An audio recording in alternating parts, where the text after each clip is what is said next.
The other question, Your Honors. Oh, sige. Cayetano is Mr. Chairman, recognized. Senate We also President, recognize the arrival of just Senator Pimentel. Just on your very, very important point, because I'm still really baffled why someone would sign for the president na hindi namang klaro na pumapayag. So sabi niyo po, sir, pumayag naman yung board na i-delegate sa iyo. So ang tanong ko, simple lang po.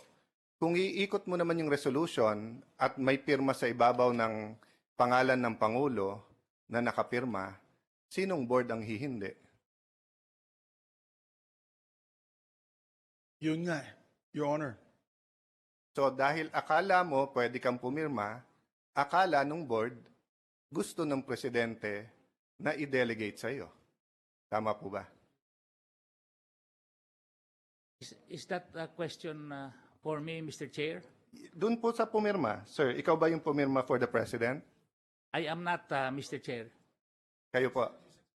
Yeah, kayo po. Yes. I signed, Your Honor, but I was the last to sign. You were the last to sign. Yes, Your Honor. Okay.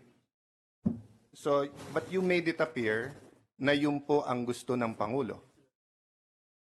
Yes, Your Honor, based on the authority that was given to me last July 15, 2020, and in good faith, Your Honor, and I'll just clarify this, Mr. SP, dahil nakadugtong talaga sa... Who gave you the authority to sign for the president? there was a memo issued on July 15, 2022, Your Honor, delegating the authority for me to sit ex officio in the SRA board, Your Honor. Yes. So, dapat po, you were signing as ex officio, not signing for the president. Magkaiba po yun.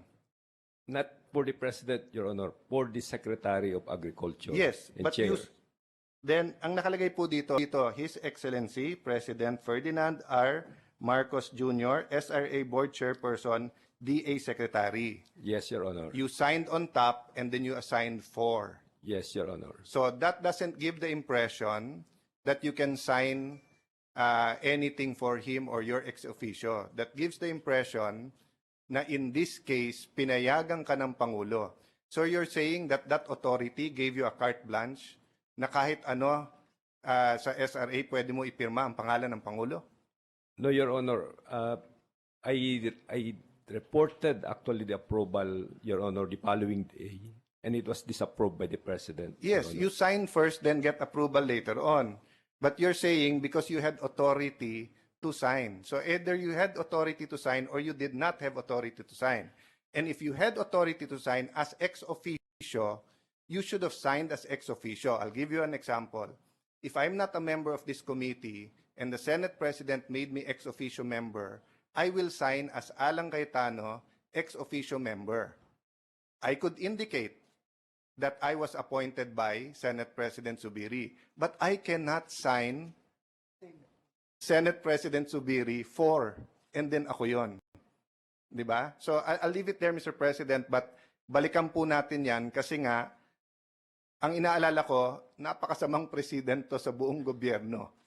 So, yung kayang order ngayon na walang pasok ngayon, si Pangulo talaga yon or someone, again, akala niya can sign for the president? You see the problem that this brings. I don't know you, Yusek, and I have nothing against you, but for me, sugar is such a big issue, farmers, pero napakalaking issue din po yung pwedeng pumirma for the president. Pag pumirma ka for the president, ibig sabihin ang Pangulo mismo nagsabi sa iyo na pwede kang pumirma sa pangalan niya.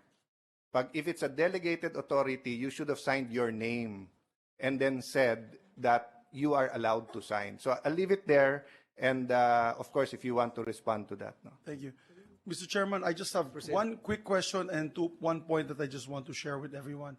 So my next question, Administrator, is, in Sugar Order number 3, there was a performance bond given to the importers. In Sugar Order number 4, there was none. Tinanggal nyo ang performance bond, which is supposed to be one of the mechanisms that will protect from unscrupulous importation. Kasi, correct me if I'm wrong, if they import, I think the performance bond was 500 pesos per bag. Pag nag-import yan para sa industrial user, hindi dumating sa industrial user, di tanggal yung, na-confiscate yung bond na yon. In this case, sugar order number 4 has no performance bond. Why is that so, Administrator? To lessen additional cost for the consumers because retail prices are already very high, Mr. No, Chair. but the performance bond, Your Honor, is returned, di ba? It is returned to the importer. It's a bond. Once it's imported, distributed, for example, Coca-Cola, 100,000 is supposed to, let's say, just to give an example, 100,000 metric tons going to go to Coca-Cola. The importer of that 100,000 metric tons will pay the performance bond to SRA. Once it delivers to Coca-Cola, you return the performance bond. So what cost is that to the consumer? But that is a protection on your part that they will not pole vault the sugar, which is what's happening now. They're pole vaulting the sugar. Under existing rules, Mr. Chair, on the monitoring and inspection of SRA, it's not only the performance bond that the regulations department is looking at, even the movements and everything on these issues, Yes, Mr. but Chair. Your Honor, I just showed you. You didn't even know. Yeah. All the pictures that I Even though I showed you. didn't take my hand. Maybe ask to Can you mute. unmute? Can we mute first all the other Somebody's, players? trying to Yes. butt in. It is so clear as day that even the SRA head does not know about all the sugar that's being stocked up there. So, would it have been better that we would err on the side of caution in terms of government a bond or a government protection whatsoever, so that way may makuha naman tayo, may punishment sila pag hindi nila na-deliver sa desired demand or desired recipients, Your Honor? In this case, Mr. Chair, the intent was to lessen the additional cost for the consumers because retail prices are already very high. If you will recall, Mr. Chair, the SO4, 300,000, 150,000 of that will go to the industrials. The 150,000 will go to the industrial traders so they can sell it to the Yeah, consumers but my and point, to the Your Honor, household. Mr. Chairman, he just has to answer the question. My point is, there is a standard bond given to importers of sugar under the previous SO sugar order. Ngayon po, tinanggalan yan. That means those who are maybe not so large importers, maybe smaller importers na walang kapital na ipagbigay ng bond, pwede silang makipasok.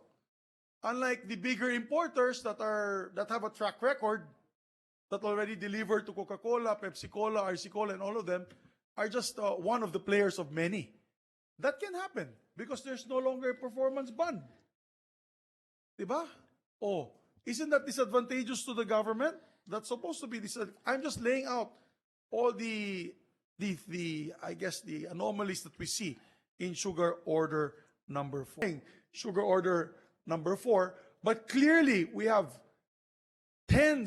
hundreds of thousands of metric tons in bodegas not being utilized. Here, I'm showing it now on screen, Your Honor, Mr. Administrator, for you to see. That's not, hindi bola yan. That is all sugar.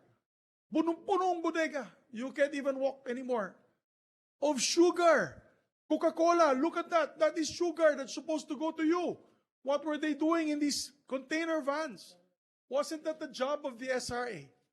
To release that sugar for the consumption of the industrial users, and if there's a lack of household consumers, can be reclassified under the instruction of the board. So, obviously, you did not put this in consideration because your initial response, Your Honors, of the SRA, there was no sugar. Until I came out with this internal memo from the SRA that there is exactly, to be exact, 126,000 metric tons as of August 12. There was 126,000 metric tons. And we were looking for it. The answer of the SRA at the time of the leadership is, wala, hindi namin alam yan, kung saan yan. The executive secretary, inutos niya yung BOC na yun, inutos niya yung ISAP, inutos niya yung PNP, hanapin ito. Ayan na po. Nahanap na po. Oh, Ano po yan? Is that hoarding? Sinong may kasalanan yan? Bakit hindi nyo pinalabas yan? It's just as simple as that. Because the president is being embarrassed because of the high prices of sugar. The SRA says, there is no sugar. We cannot find any sugar. Here are the bodegas full of sugar. Coca-Cola, these poor guys are no longer selling Coke because they cannot find sugar. There's the sugar. Right there. Why is it being hoarded? Why is it not being released to the public? Why is it being kept under lock and key? That is my point. And that is only sugar order number 3. What protection do we have with sugar order number 4? You bring in 300,000 metric tons, ganun din ang mangyayari doon. Hindi nyo ilalabas. Tataas ang presyo, benta sa publiko. At ang kawawa ang consumer. And of course, since it will flood the market, ang kawawa dyan ang ating mga magsasaka. So, let us go back to SO number 4. My question, Your Honors, and I already established, Your Honor, that hindi siya nakipag-konsulta sa kanyang deputy administrators. He admitted on record today that he kept it a secret so that they can speed up the release of the document. Now, is it true that under SO number 4, you have the sole authority to reclassify from B to C? You. Because in previous SOs, sugar orders, it was the board. Under SO number 4, to just let the gentleman know, what is the reclassification? Very important yan. Pagpasok ng imported sugar, Your Honors, please listen to this very important note. It comes in as C sugar that is reserved. Hindi po magalaw yan. The board now will decide to make it B, which is domestic, para mailabas yan. The power is vested on the board. Okay? Including the secretary or whoever, the acting secretary, the president. But now, under this very document, it was designated to the administrator himself, Your Honor. Now, is that a correct assumption that under SO number 4, you have the sole power and authority to reclassify the sugar? If the board would authorize me, Mr. Chair. Yes, it is written in Yes. the SO4. It is clearly written. Let's not mess up the documents. Under number 8.1, Your Honor, for the immediate availability of the sugar in the market, the SRA board delegates the administrator the authority to reclassify imported sea sugar to B. But you know, Your Honors, they're already given a delegated authority. They cannot delegate that authority to you. It's a delegated authority to them. So, this is not present in SO number 3. In this case, Mr. Chair, this would expedite the availability of sugar for the local market. Yes. But isn't that a very powerful position to take? You are not the board. Oh, one person You alone? are just the mere executor of the board's decision. You arrogated upon yourself the powers of the board. That would have been up to the board if they would have commented on that particular provision on the draft SO, Mr. Chair. Ito na nga eh, Your Honor, signed by everybody. So meaning they did not object to the idea of the draft sugar order, Mr. Chair. Yeah, but then the There is board a- has to clarify this because it's a very important and powerful position to be able to be a sole authority in reclassifying sugar. There's a price difference in all of this, huh? And it's a very powerful position because then all the traders will go to you and pa-reclassify sila kung anong gusto nilang ipa-reclassify. Isang tao lamang, hindi na po yung board ang magdidesisyon nito. Okay, I just want to put that on record. Let us not argue. I want to put on record that in the previous sugar orders, wala ito. Itong sugar order number 4 na unang-una, sikretong pagkagawa, pangalawa, iisa lamang ang magbibigay po ng binigay kapangyarihan para mag-reclassify ng asukal from reserve to domestic use. Very, very important function and of the board was actually given to him, now delegated to him.